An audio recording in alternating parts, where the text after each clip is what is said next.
Hello, this is Justin Williams with the Wolfpacker Podcast. I'm joined today, as always, by co-host and editor of the Wolfpacker.com, Matt Carter. And today we've got a good show ahead.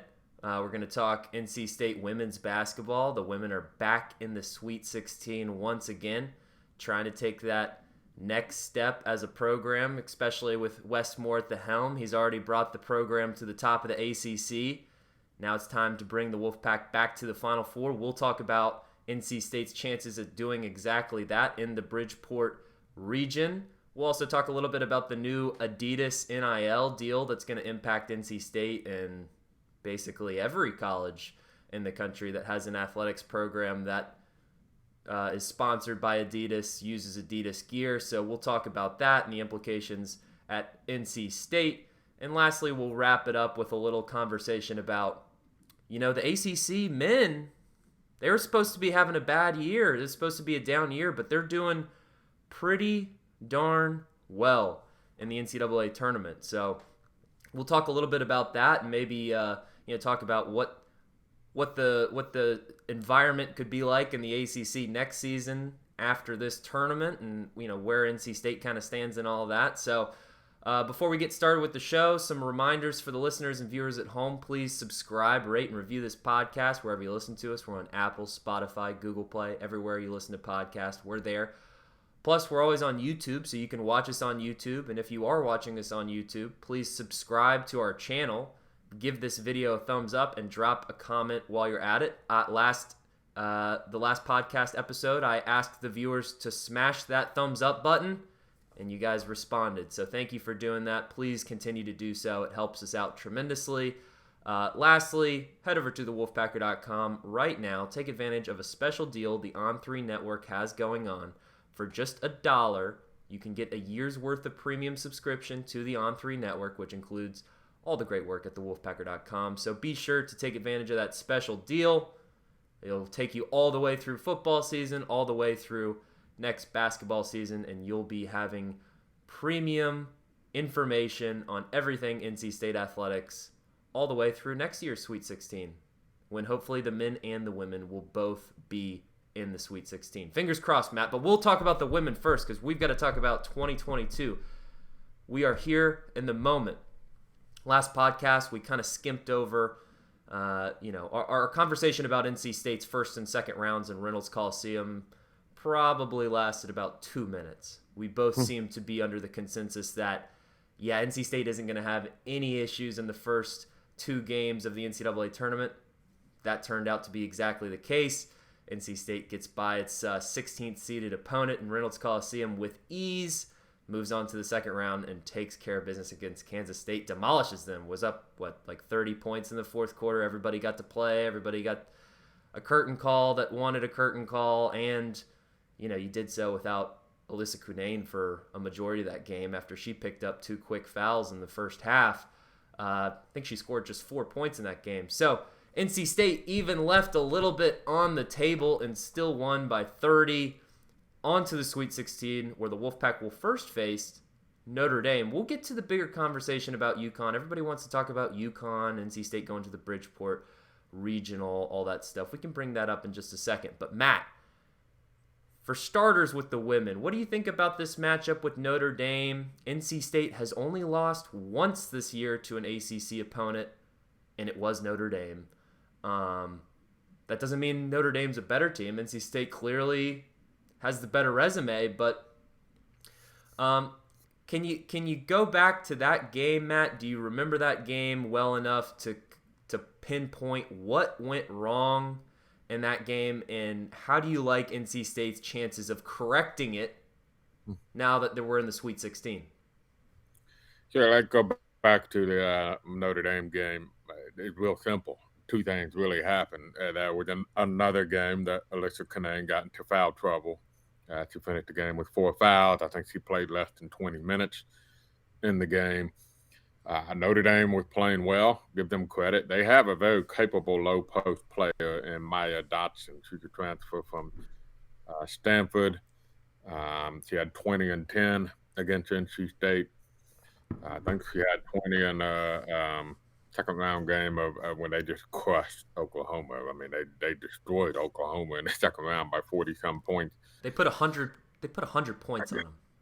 That's tough to do. Yeah, had the Canaan not playing as much as typically. Then that was also kind of I think what I would call a transition moment for Diamond Johnson, right? Diamond Johnson is a young woman who has scored her entire life. And you talked to her high school coach when she transferred to NC State. And, her job was to score. She was the go-to player for every team she's ever been on. And I think I wondered, this is my speculation, I kind of wondered if it took her a while to understand I'm on a team that had a bunch of great players. You mentioned Alicia Canaan had 4 points. She had 2 points going into the third quarter against Kansas State, who's good enough to be in the second round of the NCAA tournament, and they were up by 30 points over Kansas State. That just shows you the depth of talent this NC State team had. In that Notre Dame game, Diamond Johnson shot it 23 times and made 6 shots. She was 1 for 11 from 3. And I think it was the next game, she did not get much playing time at all. And I think that was kind of that transition point of Westmore really driving home the point. We don't need you to shoot it 23 times. There are other girls on the floor who can make baskets. There are a lot of other girls on the floor who can make baskets. And you see Diamond has kind of evolved into more of a truer point guard, I would say, where you see her trying to pass it more to teammates and just not look for her three-point shot. So I think that was kind of what was going on against Notre Dame. Notre Dame jumped out to not a big lead. I think they were up by 7 or 8 for quite a bit of the second quarter. State got it down a little bit right before halftime, and then Notre Dame went on a run. Not a big run, but got it up to 10, 12 points. State went on another run, actually had some chances to tie the game in the last minute, multiple chances, and ended up losing by 3. I think that was also the kind of point in the season. Westmore talked about a lot where there was a time around January, early February, where the team was like, can we just get to March? We're tired of this. We came back to make a run in March. We're bored. We know we're good. Kind of the grind and through the motions aspect was starting to hit on NC State. And there were a series of games where they would start slow. Remember the Carolina game in Chapel Hill, which I believe was on the AFC NFC championship game day, right? Similar scenario where they just, showed up second half and took care of the heels. But it took them a long time to kind of get going in that game. And it was a similar scenario that played out at Notre Dame. So this is a different NC State team. They hadn't had that issue in a while. They have looked good so much lately between both the ACC tournament and the NCAA tournament. I think everybody's very comfortable in their roles right now. But I will say this, Notre Dame is the team of the future in the ACC. And they have a lot of talent. They got 2 freshman guards that are going to be All-Americans, Olivia Miles and Citron, I believe is the other girl's name. Olivia Miles had the first ever triple-double by a freshman in NCAA men or women tournament history. The other girl was the ACC Freshman of the Year. They got a lights-out three-point shooter. They got the Maya Dotson girl who hurt NC State quite a bit. They got a power forward who was the ACC Rookie of the Year last year. It just a lot of the important pieces are freshmen and sophomores, so they're a weird team. They'll beat NC State one day, lose to Florida State the next. They'll crush Oklahoma by 40-some points. What if I told you about 2 weeks ago, maybe 3 weeks ago, they played Louisville at home, and in the second quarter was down 45-4. Whoa. Yeah. Whoa. 44. I did not know that. Wow. So that just shows you how they have kind of been. Now wait, hold on. Because I've watched Louisville a couple times this year. One of those times being when they played NC State. Now Louisville did hang on to win that game, right? 45-4. they won by like 30 points. Yes. Okay. I just want to Yeah. make sure that they didn't choke the lead because that was That had been an issue for them a couple of times. They did that. okay. Yes, obviously. Yeah. Okay. I don't know. I'll get your thoughts on this, but I actually think it's good for NC State to kind of play a team they're familiar with, because I think there is a bit of a Mm-hmm. Sweet 16 roadblock. Like this is the fourth straight trip.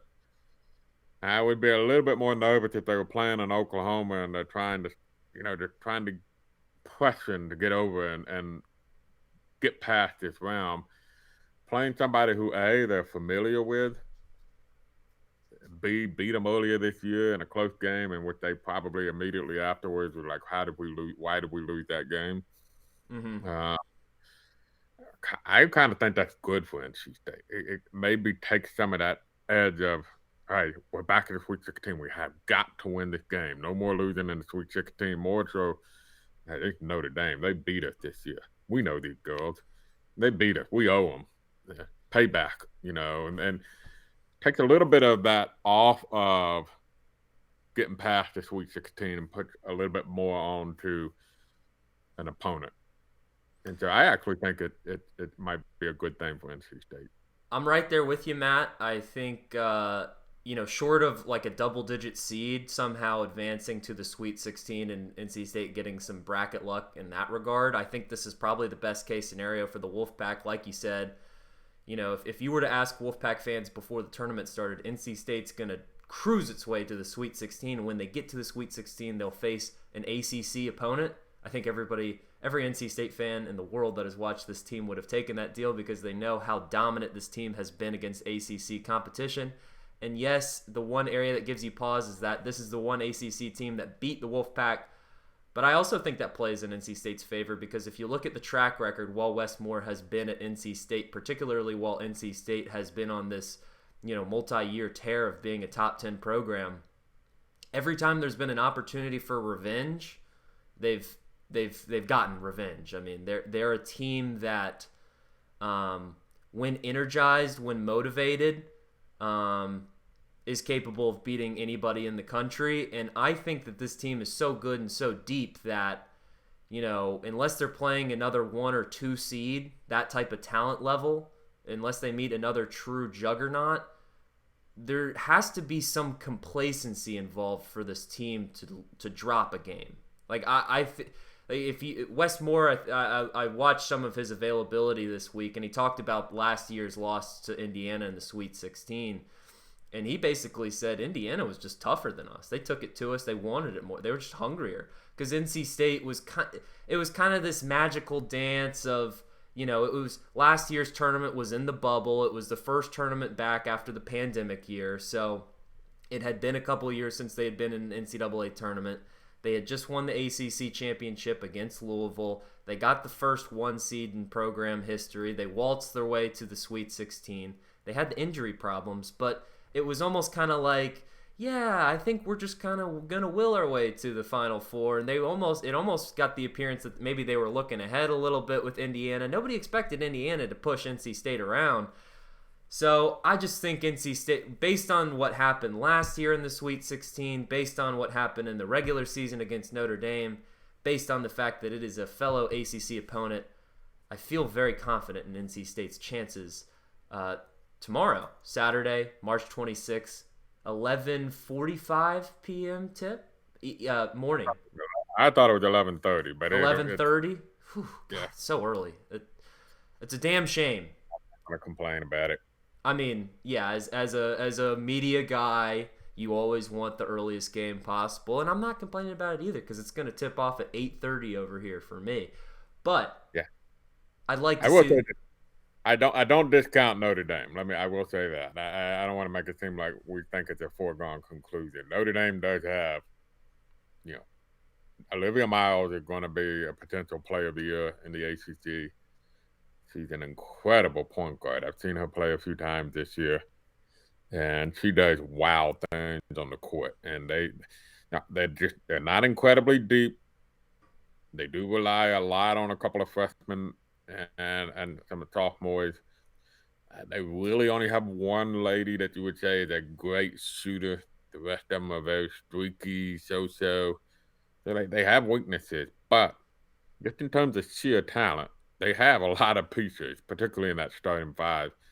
So it will be a challenge for NC State. I just don't want people to think that we're thinking that the state's going to go in there and turn in another performance like they did against Kansas State. No, definitely not. But I feel confidently that NC State will win. I will say I'm saying that as my prediction because yes, I agree. Notre Dame has the talent to beat NC State. Look at the context though. This team, if they go into the locker room down, somebody's yelling at somebody. I mean, Kanane's going to go in there and smack some people around and say, look, we're not losing this effing game. I mean, come on. All these seniors that came back. Now, let's talk about where I think NC State could run into some issues, which is the next game. Presuming they beat Notre Dame, the Elite Eight, they're going to face the winner. The winner of NC State, Notre Dame, will face the winner of the 3 seed, Indiana, and the 2 seed, UConn, which UConn just so happens to be a co-host of the Bridgeport Regional. I saw some pictures going around on Twitter of the court. I see UConn, University of Connecticut's name on the banner, courtside. Matt, just your quick thoughts on what's the deal with UConn? Hosting. Are they hosting this regional? Are they not hosting this regional? They're not supposed to be hosting this regional. I don't like the talk, but your thoughts. You're not supposed to be playing in a regional past Sweet 16 round that you're considered a quote unquote host, and obviously it said that the banner says hosted by Fairfield and UConn. They're obviously not going to cut Connecticut out of the regional, so obviously there was something in the rules. Maybe I misunderstood it, or others have misunderstood it, but maybe that's just applicable to the men's game and not the women's game. We said this last week. I'll say my piece again. Do I think it was fair? No, I don't. I think that it. Do I think it was a business decision? I do. That's why Bridgeport, Connecticut's hosting a regional, right? I mean, when they assigned these regionals, whatever X amount of years ago, and they're looking at regional host sites, they're looking at places that they can feel will sell tickets. Well, they know Connecticut will sell tickets because they're making a very logical assumption that Connecticut would be a 1 seed, and because they've just been 1 seed for eternity now, and didn't turn out that way. And so the NCAA kind of got put a rock in a hard place, or whatever it's called, whatever the saying goes. And they chose to sell out, I guess is the best way you could say it, and make sure the tickets were sold.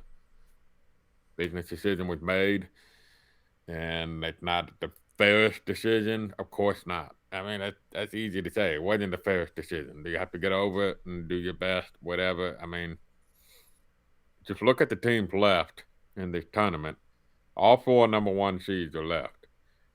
I do know a couple number 2 seeds have lost, but a lot of the number 2 seeds, you're not going to, as I said last week, you're not going to backdoor your way into a national title. You're going to have to play 2, if not 3, really tough teams, maybe even 4 really tough teams to win a national championship. So you're not going to get away from a challenge at some point. Yeah, you just would rather that the game to go to the Final Four not be a road game.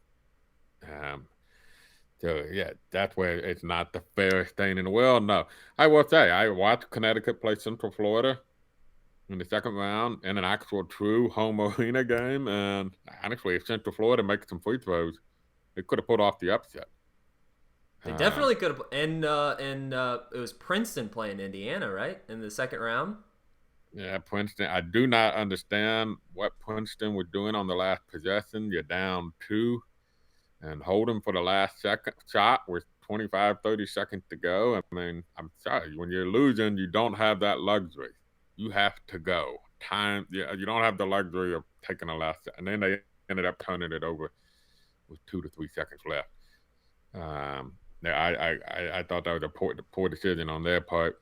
But, yeah, most definitely. They too, they were, and obviously NC State beat Indiana earlier this year. Now, that was a really close game, very Mm-hmm. competitive game. NC State pulled out late. At Indiana. Um, at Indiana, obviously Indiana beat NC State last year. So, well, to get to the Final Four, I think they're going to have to win two very competitive games, particularly that second game, because I think Indiana clearly matches up against NC State. They've proven that. They're clearly really good. They played for the Big Ten title. They've been top 10 most of the season, if not all the season. Obviously, playing Connecticut in storage is a whole different animal. I mean, that's just a challenge in and of itself. So I'm pretty sure. I think they're now 46-0 or something like that in tournament games played in Connecticut. So obviously, history's not on your side, but Means it. You know all that means, right? It just means they they're do for a due. loss. Just means they're due, right? Hey, here's I gave you my prediction. NC State's going to beat Notre Dame. That's my prediction on the top end of the bracket, but my prediction on the bottom end of the bracket, because this is the funny way sports work a lot of times, Matt. With all this talk about, oh, we don't want to play UConn, we don't want to play UConn in Bridgeport Regional, it's unfair, it's unfair. Watch Indiana go beat UConn tomorrow night. And then it's NC State, Indiana. And then you got nothing except who's the better team. And I'd go back to if that's the matchup. How many fans do you think would be in Storage, Connecticut for that game? Well, I hear so much about how passionate the fan base for women's basketball is up in Connecticut. So I'd expect, if they're true women's basketball fans, that they wouldn't simply sell their tickets and they wouldn't simply let their Elite Eight tickets go to waste. I mean, you'd think all those UConn women's basketball diehards would still go support the game, support the product, and go out to the stadium. I don't know. And also, what's the general consensus in Raleigh? Are some NC State fans making the trip up to Bridgeport?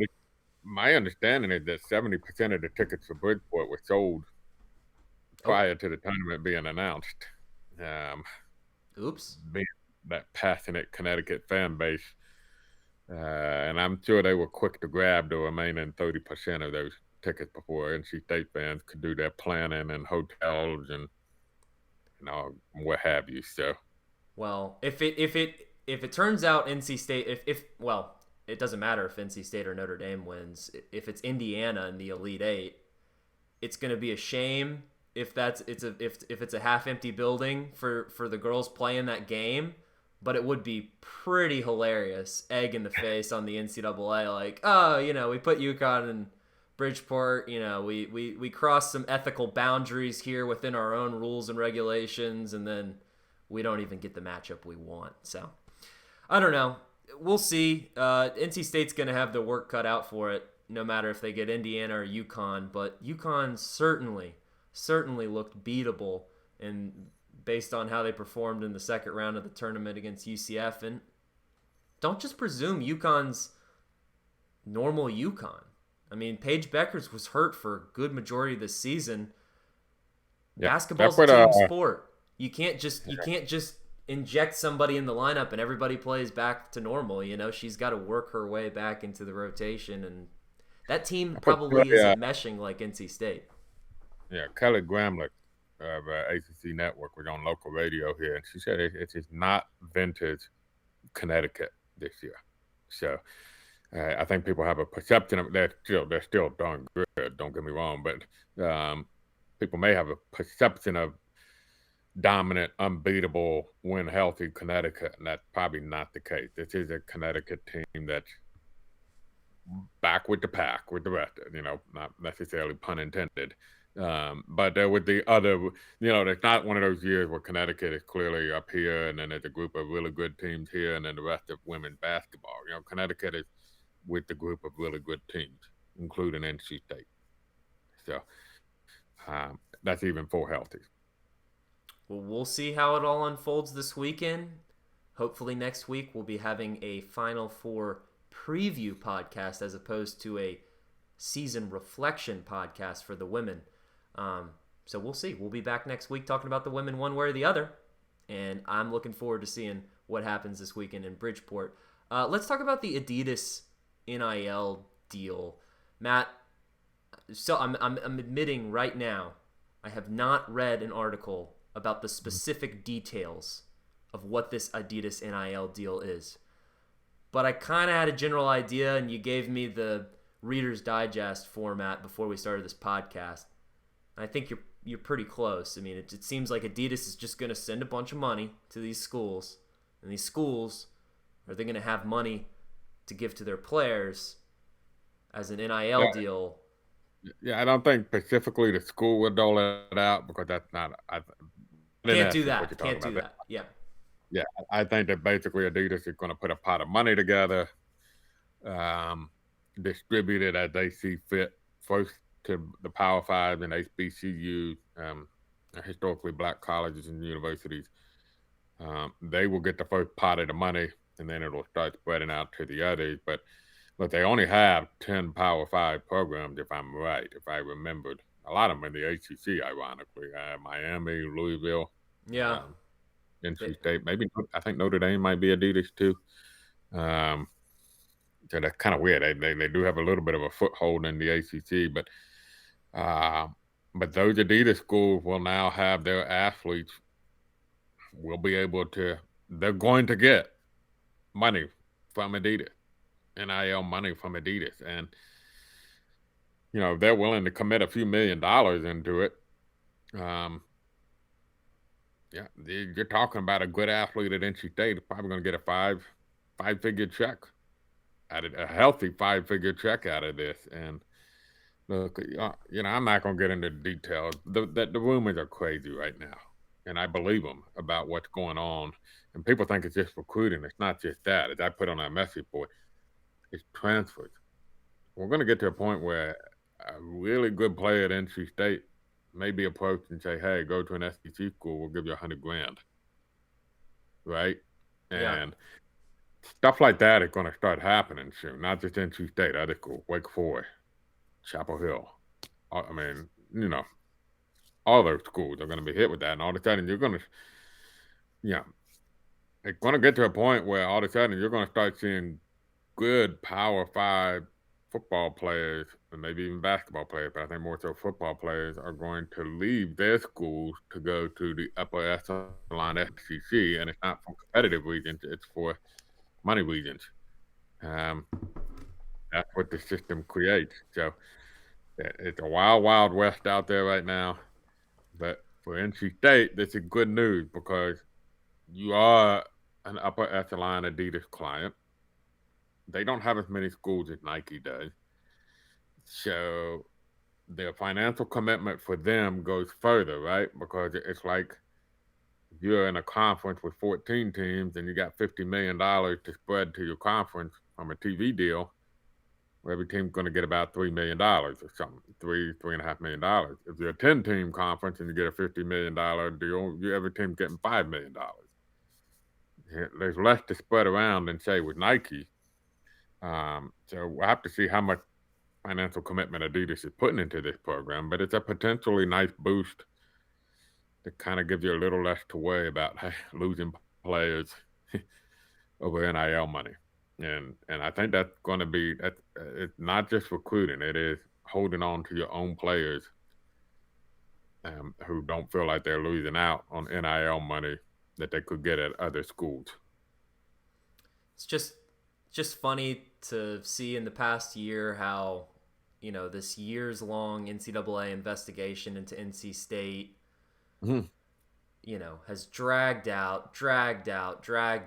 Is the program going to get a postseason ban? What are the punishments going to be? Still got punished. Didn't get the punishment that everyone feared, but still got punished for something that now is completely legal and celebrated, in the sense that, the main accusation was that Dennis Smith Jr. got a loan of a healthy 5-figure amount. And now we're not even talking about a loan. We're talking about an endorsement deal. Just funny how things change that quickly. And, I don't... NCAA, I don't know how you can even prosecute, or punish much of these deals anymore, because it's like it's now all legal. So now it just seems stupid. Like, so you're telling me what I did 3 years ago was wrong, but now that I'm doing it, it's okay because we've changed the rules. Okay, well, it's I think the crack quit going forward. What do you do going forward? How can you put guardrails on the thing? How can you create a credible free market system for these players to genuinely cast in on genuine name, image, and likeness versus universities and trying to use this as a recruiting tool and a recruiting advantage and et cetera, et cetera. And that's going to be true. I don't know. Honestly, there may not be a way. That might have to be a reality we have to accept. well, I hope that there is a senior mid-major point guard somewhere out there in the transfer portal that sees these headlines is like, you know what? You know what sound nice? A 30 grand check from Adidas. I mean, again, I don't know the terms, but I'm just throwing a number out there. I'm gonna go to Raleigh, take NC State back to the NCAA tournament as a veteran point guard. Go get my NIL deal. I don't know. We'll see. I don't know how quickly do you think these funds will be dispersed? I mean, is this something that we could be seeing as early as next season? Yeah. Okay. That's the plan. Starting Cool. in the fall 2023. So, yeah. So it's buckle up, my friend. You know the kind of move is going to be coming from Adidas, from Nike. Oh yeah. Well, just wait and see how much money they give, and then I'm sure, knowing Nike's track record historically, they're just going to try to embarrass Adidas. Yeah. Somebody told me that Adidas actually worldwide is bigger than Nike now. So I don't even know. I don't keep up with that stuff at all. It could be. I think Adidas has a pretty big foreign market, and they're pretty big. They're pretty big in soccer. So yeah, that's kind of the global sport. Yeah. So how about Team USA tying Mexico last night? And I know you wanted to talk about Team USA tying Mexico and world qualifying down in Mexico City last night. Yeah. Yeah. Wake me up when the World Cup starts. I don't. Well, you got to get there first. We weren't there last time. We have to get there first. So we're 2 matches away from nailing this thing down and getting back into the World Cup in Qatar, I believe. Okay, cool. Before the listeners tune out, we're going to transition out of soccer talk, and we're going to transition to Panama this weekend for the next match. Matt, I know the listeners are logging out as we're speaking right here. Last thing I wanted to get to before you tune out, I want to talk about men's basketball a little bit. We talked a little bit at the beginning of the podcast. ACC men's basketball been perceived by the national media and local media as a down year for the league. I don't think there's any way you can spin it. It was a down regular season for the league, but the ACC still got in five teams into the NCAA tournament. 3 of them are still standing, and we are halfway through the Sweet 16. And last time I checked, ACC is 9-2. 9-2 in the NCAA tournament thus far. You've got Duke in the Elite Eight already. Miami and North Carolina playing tonight, the date we're recording this podcast, for a spot in the Elite Eight. Matt, does this change your perspective at all of the way of the strength of this league this year? Does it change the perspective at all for NC State's ability to compete in some of these games in conference versus games they weren't able to compete in? And how does this set up for next season in terms of, do you think the ACC is going to build momentum off of this run, have a better regular season next year, and how that could potentially impact NC State in terms of where they're going next year? Yeah, I think to me, I honestly thought that the ACC was probably a little better than getting credit for based on what I was seeing in person. But you couldn't deny what happened in November and December. I mean, look, other than Duke beating Gonzaga and Notre Dame beating Kentucky, there wasn't a whole lot for the league to hang their hat on. And Duke did also lose at Ohio State, and North Carolina got boat raced in some non-conference games like Kentucky and Purdue. Yeah, Purdue, and they lost to Texas, I think. So Virginia with some very embarrassing early non-conference losses. Virginia Tech did not beat a good team in non-conference play. I mean, NC State contributed to it. They lost to Wright State, who ended up being in the tournament, but still not a good. I mean, uh, and then some schools didn't play a schedule, like Wake Forest, which is why they win the NIT. They were a carbon copy of 2019 NC State. Didn't make the tournament, end up in quarterfinals of the NIT where they lost, just like NC State did. So, yeah, I had a lot of these things going on. But when I'm watching the ACC, they don't look that bad. You know, you started seeing teams catching up to Duke. You saw UNC make great growth during the season. You saw Miami and Notre Dame, backing up some of their non-conference play with wins. And then you started teams competing with each other. And I told you before the podcast, I think this is just a product of, look, these schools are all Miami was bringing in Charlie Moore. UNC was bringing in Brady Mannix. And Notre Dame was bringing in Paul Atkinson. Duke was bringing in all these newcomers. It just perhaps in the age of the transfer portal, it just takes a little longer to everything to come together. And there was also a bad year with injuries for teams like Florida State and NC State and Clemson. And usually a bad year for injuries. Virginia's another team with Jalen Gardner and Franklin from Indiana coming in. And they just got off to a slow start, but I do, the sports writers have a tendency to jump into conclusions and then moving on. And the Jeff Goodmans of the world and all these other people, they loved to crap on the ACC early, and they moved on. They got that chance to crap on the ACC. They did. They moved on. Never looked back. Never allowed themselves to have their opinion change. And I think it was even maybe Dan Wolken of USA Today maybe even wrote a column at the ACC tournament about how bad the ACC was. And then maybe the ACC was better than we thought. If Notre Dame didn't have to play 3 games in 5 days, it would have been 1/4 of the Sweet 16 with ACC teams. And so I do think it maybe justified what a lot of coaches were saying. We're better than you think. And going forward, I don't think it carries over. I really don't, because everything's year to year now in college basketball. Just got to see how the silly season plays out. All of these teams playing right now are probably going to take heavy losses in personnel. We know Duke is. Duke might lose their entire team pretty much. UNC might lose pretty much the entire starting 5. Miami, Isaiah Wan's gone. Charlie Moore has been playing college basketball for 10 years, so eventually he got to run out of eligibility. Notre Dame was an older team. Blake Wesley might be a one and done. Virginia Tech was an older team. They're going to Storm Murphy with their super senior. They're going to lose some very important guys. So all these teams that made the tournament are going to be taking important losses. And so how they come out of silly season with their new look roster for next year will determine everything. You just don't know. But for NC State, it's how do they come out of silly season? Do Manny Bates, Quavion Smith, Darion Seaborn, do 2 out of 3 come back? If so, and they get a point guard, or to say they can't do what Miami and Notre Dame and Wake did, which is make huge jumps next year. So I think that's the example for you. I would use it that way if I'm NC State.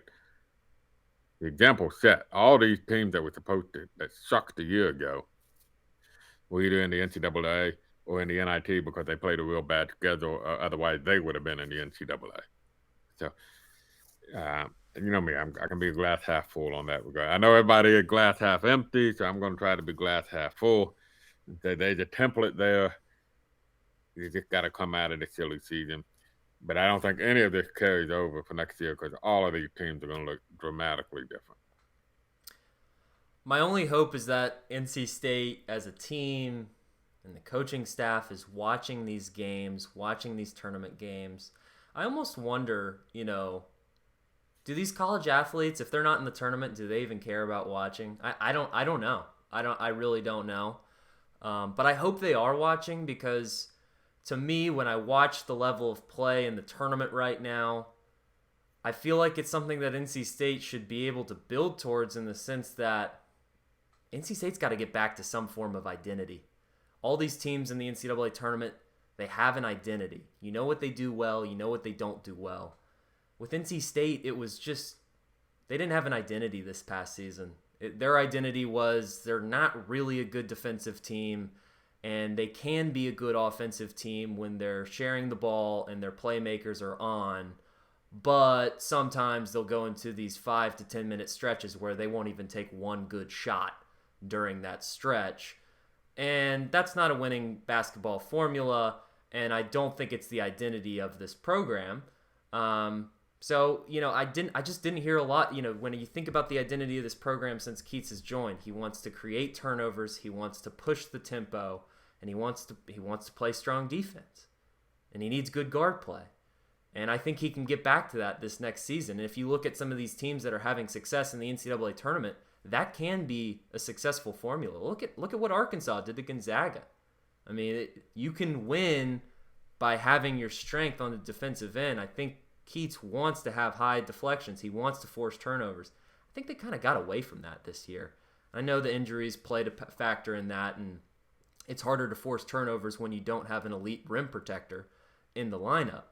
But just that's my note, is that NC State just, not only was it a bad season, but NC State, it was just an unrecognizable product compared to the years past.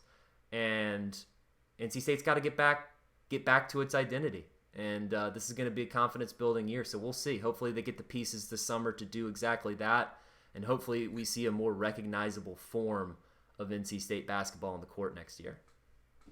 Yeah, and I'll just close with this too. One of the things I think Mark has shown is that NC State actually played a pretty good schedule. I think things got away late. Yeah. And that happened when it goes downhill. It turns miserable, and they did. I thought they tried to compete pretty well in the ACC tournament. They had the nice win at Georgia Tech, so they didn't completely close it down. But when you look at it, Colgate won their conference in the NCAA tournament. Wright State won their conference into the NCAA tournament. Texas Southern won their conference, won one of the first 4 games in the NCAA tournament. Richmond won their conference, beat Iowa in the first round of the NCAA tournament. Purdue into the Sweet 16 right now. Oklahoma State didn't have a very good year and wasn't eligible, but they played the toughest conference in America, and then that was still top 50. I think the Big 12 clearly emerges as the toughest conference in America this year. Yeah, and so it was a good non-conference schedule. It really was. It was a very solid, like Justin will tell you. I tooted that horn from the moment the details were coming out about the schedule. So they did play a good schedule, and you look at some of those early ACC losses, like Miami on the road, that they came so close to winning. It turns out Miami was a pretty good team, and there were so many of those type of games. Almost beat Virginia Tech at home, where they could have swept a very good Virginia Tech team. They just got away late. But I think something can be said for this was a more challenging schedule than people gave it credit for, especially as the ACC proved to be a little better. And it was a front-loaded ACC schedule, and it proved to be a little better than we thought. All right, well, that'll do it for this podcast. Wolfpack fans, be sure to tune in to the Wolfpack women over the weekend. They'll play the Sweet 16 game Saturday morning, 11:30. Presuming they beat the Fighting Irish, they will then play their Elite 8 game on Monday. Presumably, if it's UConn, it's definitely going to be a primetime game. So we'll see how that action unfolds. Hopefully this new Adidas NIL money will help the Wolfpack in the transfer portal. They sure need it. And that's going to do it for this podcast. Last reminders, please subscribe, rate, and review wherever you listen. Apple, Spotify, Google Play, we're there. Plus, we're on YouTube. You can watch us on YouTube. If you are watching us on YouTube, please subscribe to our channel, give this video a thumbs up, and drop a comment while you're at it. Head over to thewolfpacker.com, take advantage of the special deal. For just $1, you can get a year's worth of premium subscription to thewolfpacker.com and the On3 network. So go ahead and take advantage of that deal while you still can. Lastly, follow us on social media. You can follow our main account at the Wolfpacker on Twitter. You can follow me personally at Justin H. Will on Twitter, and give us a like on Facebook, NC State Wolfpack on thewolfpacker.com. So for Matt Carter, this is Justin Williams, and this has been the Wolfpacker Podcast.